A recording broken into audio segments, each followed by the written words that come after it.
But I feel like, again, in Africa, which is going to lead on to like, is that because I came from such a massive family, lots of kids, lots of different friends are hanging around, and we played like games like spin the bottle, mummies and daddies, and there was a lot of like things that, looking back now, I'm like, that was a bit sexy, bit like sexualized. You know, shouldn't. I'm not saying probably shouldn't, because I don't think it was terrible. I remember like rubbing myself like on the corner of a bed, and I must be like 4 years old. Really? Oh. And I kind of like know that feels good. And then to be, you know, hanging around with quite a different range of ages of kids. And that was a time of like a kid who looked after me, sexually abused me. But I always get kind of funny about that, because I don't really, it was manipulation, but he's a kid. So he was a kid who's older than me. And it was like playing, but obviously when I look back on it, and when we came over to Zimbabwe, I had a lot of when I came over to England, I had a lot of tests on me, and I started getting really, don't know where this came from, but I got really like anxious that my dad was going to find out that like I wasn't a virgin, that he was going to like, I had like nightmares and dreams that they were going to do a test of me, they were going to find out, and then he was going to find out that this was something that happened to me. Yeah. How old were you when all of this was happening? I think, I mean, obviously when I moved here, I was like 7, but that happened when I was like 5 years old. And it's like, what was the age difference from him? He's like 10. Oh, no, that's grooming. Like, that's sexual abuse. Yeah. So it is. Whoa. It is which is something that that's I feel so intense. Yeah. I feel really like, oh, you know, I know a lot of people, and I know a lot of experiences of a lot of women who have been raped as an older person, and lots of situations where they've been like scared, physically like attacked, thinking you're gonna like die. So my experience isn't that. Yeah, but you don't have to down like no, but it isn't. It's different. In a way you can say that yours was less violent because you were so innocent, but then again, that was like during the point where your brain was still molding and shifting together, and all like you were absorbing everything. So if anything, it makes it in a way like not worse, but just as bad, because it's taking advantage of you and brainwashing you in a sense. Like even for me, I was groomed at the age of 16. And again, someone could say, oh, you're at the age of consent. That doesn't count. All these different things. But no, that's not true. Grooming can happen it can grooming happen. is taking advantage of somebody younger. And knowing that you're older, knowing that you're manipulating, knowing that they're not educated enough to know right from wrong, that you're able to influence their choices, and they're trying to please you, or trying to, you know, you're doing things because of, it's like, I hate, like, if you're training someone, you're training a dog, you feed it and it does something good, or you don't, and like, you know, that is a sort of level of grooming, being like, okay, I've done something good because I'm getting treated well, and actually it's not. But I think that's given that's a lot. You know, like that's I've never heard of anything like this before. Okay, like, wow. I think that's quite, like, I'm quite shocked right now.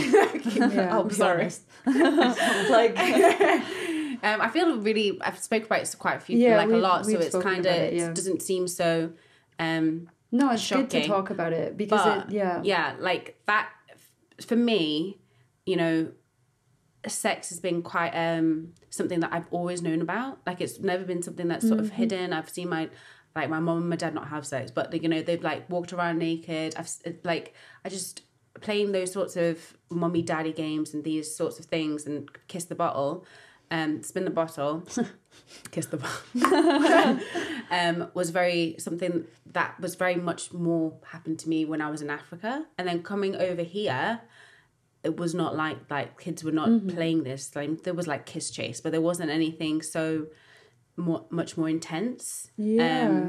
What the fuck? Like, I was really quite aware of, like, you know, masturbation, that something made me feel good. Like something like I would like rub myself on things, like, you know. No, I completely relate. Yeah. Like, yeah. And I remember this is like the pivotal moment is that I went to my mum's friend's house, and she had her nephew there, and me and her nephew were like rolling around on the bed, and like nothing, like no like penetration or anything, but just like getting off, and I'm like 9 years old. And he gave me a love bite, and it was like a really massive love bite, and I was in the bath with my mum, and my dad came in, and he was just like, "You fucking slut, you like, what the fuck is that on your neck?"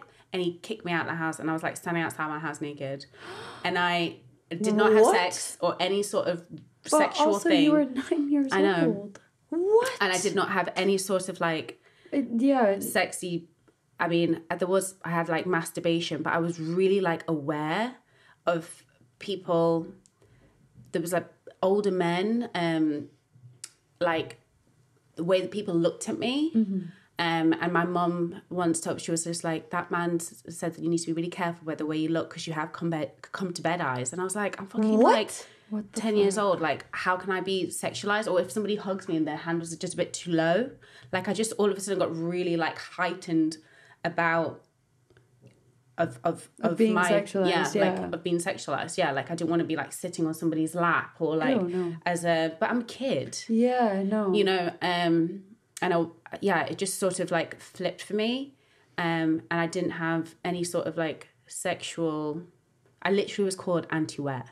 Like I was like, no sex for me. Like it just totally made me like turn it off completely. And I remember when it was kind of scary. It was a good feeling. And when I lost my virginity, like my virginity that I like consented to lose, I like left a party, and I was like with a guy, and it was just like not what I wanted, and it was just so like I wasn't there. Like it just never felt good. Like it just did not feel good for a while. And I was like, something's wrong with me. I can't like, I'm not orgasming. There's nothing's getting like, nothing's happening. I'm detached. Yeah. It was just, like something had like broken from being somebody who's like quite like sexualized, and then something like turned off, and it just wasn't on. Like I couldn't get off, couldn't come, and I could like masturbate, but it wasn't like, it just was like meh. Yeah, it was just off. And I had to sort of, I suppose, being with somebody, I wasn't I've only had two partners. Is that like what kind of period of time did you realize that, like kind of from the beginning of like having sex for the first time with the person that you did consent to, and then what kind of period of time did you have all that realization? Well, when I had sex with him, I was expecting it to feel good. I was expecting like to feel, because I remember like messing around and it feeling good, and it didn't. Like I didn't have any sort of mojo. I didn't. It just sounded like you were dissociating. Yeah. Like in the sense, because like obviously when like you didn't know you were doing something bad when it was happening to you, and then to have the first person like find out that you've done these things that is abuse, like you've been abused, and then to react in such a horrific way, like shaming you, throwing you outside, shaming you, instead of being like, where did you learn this? How do you know about this? What happened to you? Then you just learn to dissociate, because that's, again, your brain was in that stage of molding what's right and what's wrong, what's okay and not okay, like social norms. And so when that, like, it makes sense. Like you literally, and you had to turn that shit off, or else you were scared of what could happen, how people would view you. Because like, I'm guessing that your relationship with your parents, like you want them to be proud, or any kid, any kid does. Yeah. So it's like, I have a very open that is something I've not spoken to I've spoken to my mum, but I've not spoken about my dad with that. Yeah. But I do have a really like open table. Like I've asked him about like men relationships, spoken very openly about like the relationship when I've had domestic abuse, and these sorts of things, of seeing that in my childhood, how I've mirrored that, trying to like, because this is the person I'm going to go, like these are the people that I can go to be like, you know, what the hell's going on? What the fuck's going on? I have literally no idea. Maybe you can help, because like I'm basically you. Yeah. Spread down like, so it was just a really, really peculiar place to be. And I have still got a trigger of being a person who's seen to be sexy, or just seen for like what you look like. And always kind of like weary of like people's behavior, and like that could, you know, sometimes be paranoia, because I'm just like, I'd be like, why are you coming over to me? You don't know me. Why do you want to talk to me? Where are you, like, what's your game intention? Like, what's your intention? What do you want? Yeah, it'll give you like your trust issue. Like your trust was like betrayed in a way, because that was someone who was supposed to be looking after you, and then like again going so long not realizing what this person had done. So you had formed this idea of this person as good, and then to like it would just break your trust as a child so much, and like your trust is formed, like the foundations of it is when you're a kid, like so like that's so shit. That's but I'm like, obviously, like coming on here and speaking about it, you're in a place now where you're reflecting